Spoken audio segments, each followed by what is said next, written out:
Good afternoon, everyone. Welcome to the TheoTRADE afternoon video. I'm Blake Young. Today is October 26, 2023, and today we're going to be taking advantage of bond market volatility. To start out with, let's just take a look at the bigger picture of the 10-year bond yields. I've talked about this in the main room numerous times, about the idea that generally speaking, the 7 and 10-year bonds are the yields that are used to create mortgages as well as commercial finance. So as we're looking at these numbers, we can usually add about 2 to 2.5% on top of the yields of the 7 and 10 years to determine what a mortgage rate should go for or what a commercial loan would go for. And as we're watching prices continue to sell off, lower highs, lower lows on the bond chart, that is telling us that we're seeing bond prices fall and bond yields go higher. As we're watching bond prices continue to fall, we're seeing a direct inverse correlation to one of our inflation indicators, gold versus bonds themselves. So gold versus bonds would be an indication of an investment into gold as inflation hedge versus a non-risk, as they call it, or risk-free premium in bonds. And as long as this is rising and making higher highs, higher lows, that's an indication of inflation. If this reverses, that's disinflation. If it goes and inverts completely, that's disinflation going into deflation. But right now, we're still near the record highs. Today, we saw a GDP report higher than expected, and tomorrow we're going to get personal consumption and expenditure, CPI, which is the #1 indicator of inflation that the Fed uses. So all of this is still showing signs of inflation, and yet we had a bounce in bond prices and a drop in bond yields. If we go look at the bond yields,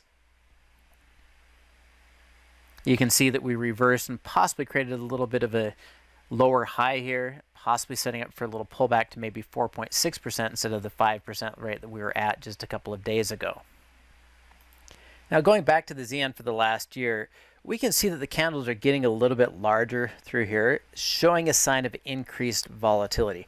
The way we can look at this from a less ambiguous approach is to go and either look at Keltner channels or Bollinger Band width or ATRs. We can look at a number of things to find that implied volatility is picking up or that the directional move and the size of candles are changing. So we go into studies, we can throw a couple of on here just to see. We can throw in an ATR, an average true range. We'll show you that the ranges are certainly not what we saw back here at the peak of the market, but you can see they've gone off their lows and we're picking up in the size of days. So we reached these lows where the average day was just over half a point, and now we're seeing that we're all the way up to about 0.8, 0.9. So we're increasing nearly double what our daily average ranges were here. We can do the same thing with the Bollinger Band width. The Bollinger Band width is just an indicator telling us how the 20 days range compares to a 50 days Bollinger Band, or in other words, 2 standard deviations. It'll tell us roughly how this is playing out for longer periods of time versus short term. And what we get is this.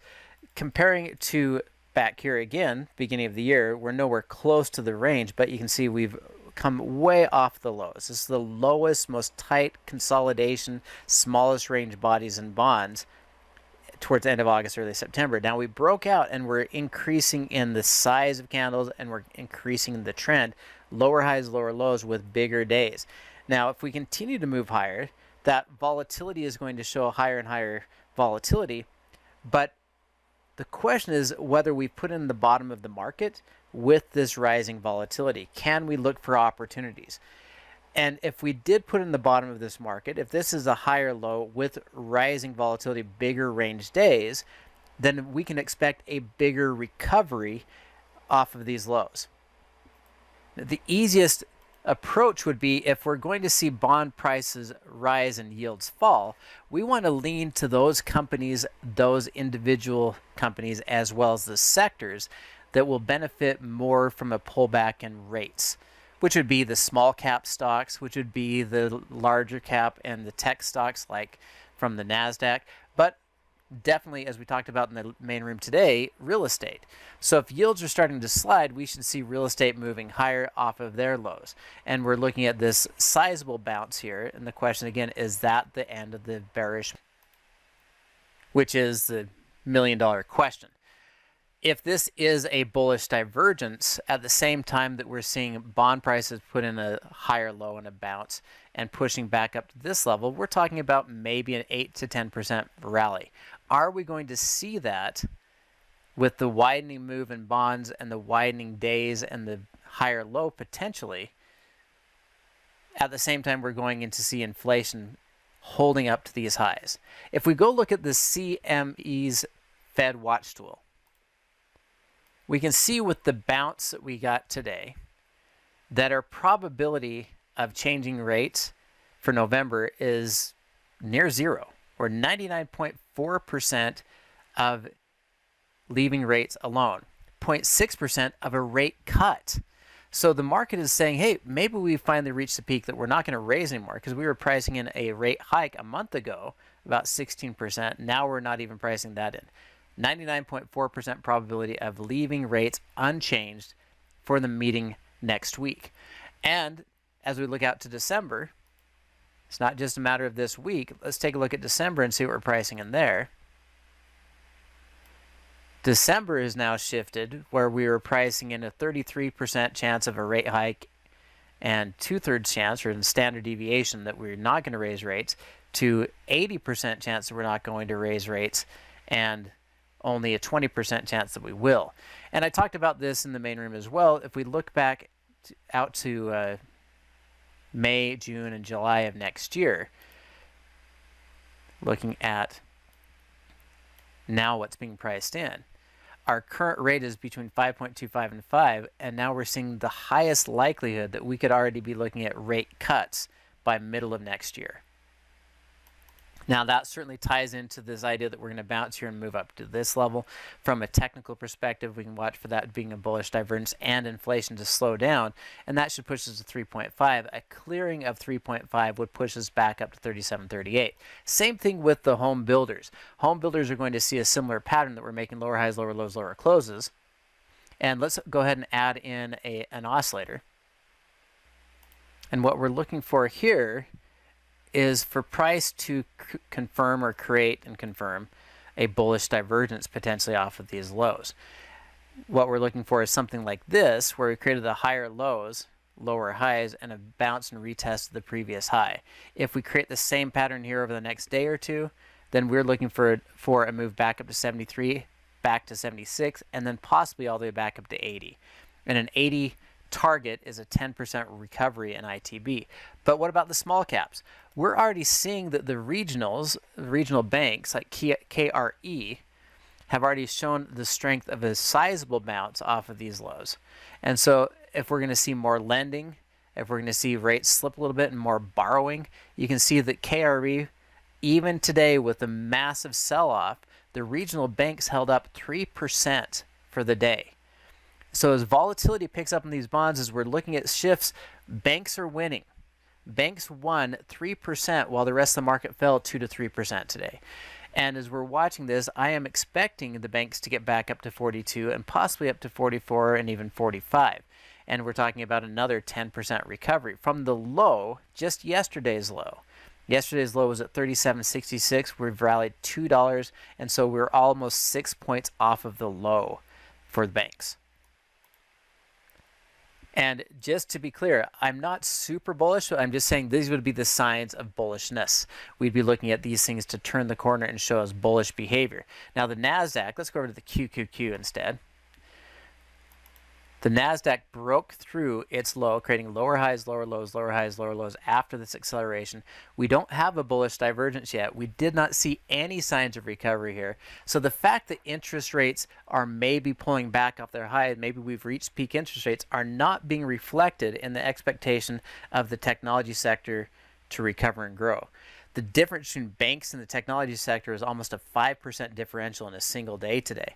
And I'm watching for technology to continue to come down and retest this area and even fill the gap all the way back from May, which means we could be looking for another 14 to 15 point drop, which is another 5% lower in tech stocks. And that could be happening tonight with Amazon. Amazon beat expectations, but the market doesn't seem to like what they're seeing in Meta and Amazon. And even though we're seeing a bounce in bond prices and the drop in bond yields, we haven't seen the confirmation. And it does look like we're seeing that reflected in the tech stocks.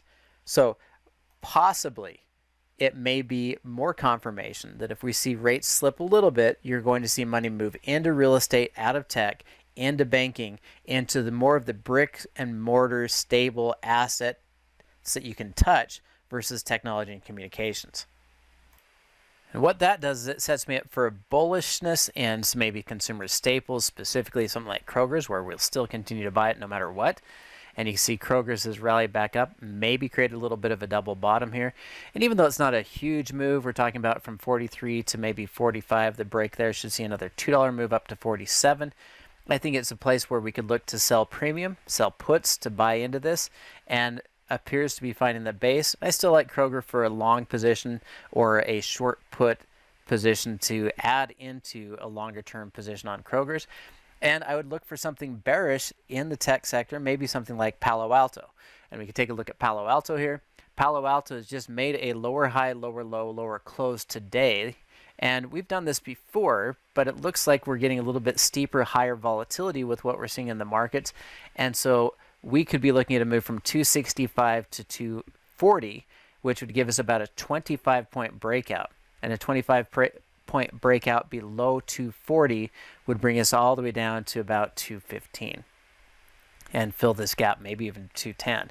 So you could be looking at a significant drop here in Palo Alto over the next couple of days to weeks. Just be aware of the support level near about 224, but I do think we could go all the way back down to 210. And be aware that earnings will be coming up here in November. If we see the market stabilize, but rates don't go lower, you might still look to short maybe the less necessary things like Wynn and Las Vegas Sands, and look for those to break into new lows. But right now we're just sitting at support. Let's go look at Las Vegas Sands really quick. Hasn't reached his low, just barely filling the gap, and I'd be looking for a lower high, lower low, lower close through here, and a continuation lower. The last thing to look at is if we are looking for a bounce, is to start looking at the difference between the short-term and the long-term ETFs on bonds themselves. If this is a higher low through here on TLT, and we're looking for a bounce up here, is TLT going to gain more, or is IEF going to gain more? And as we're looking at this initially, we would expect if TLT is going to move higher that we're not going to move as high as fast in TLT because that would require the long-term bond prices to come down faster. IEF probably has some more upside to it than TLT does as far as the prices themselves. And so a bounce here on IEF not only could push up to 91, we have a downtrend in a channel that I've been watching for quite some time. And that's right about 91 as well. If we can break through that, this is about a $3 move. And so we could see a break through 91 and go up to 94, which would test this previous high. And I do like this as a possible short put as well to get a position. And then after you're in the position, you can collect the dividend or what would be the equivalent yield in those bonds to see it not only go to 91, but possibly all the way up to 94 or 95 over the next 2 months. Well, that's going to do it for me today. Have a great day. We'll look forward to talking to you again next week.